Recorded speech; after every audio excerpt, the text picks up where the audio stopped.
Gawa 2:38. At sinabi sa kanila ni Pedro, "Magagsisi kayo at magbautismo ang bawat isa sa inyo sa pangalan ni Jesucristo sa ipagpapatawad ng inyong mga kasalanan at tatanggapin ninyo ang kaloob ng Espiritu Santo."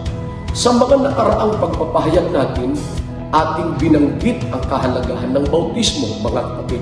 Ngayon naman, bibigyan natin ng diin. Anong pangalan ang gagamitin kung ang isang tao'y tatanggap ng bautismo? Maliwanag ang sinabi ng Gawa 2:38.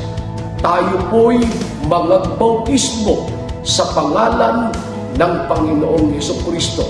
Ito, yaong ipinangaral ni Apostol Pedro sa gitna ng mga kapatid, mga kaibigan at mga kapatid.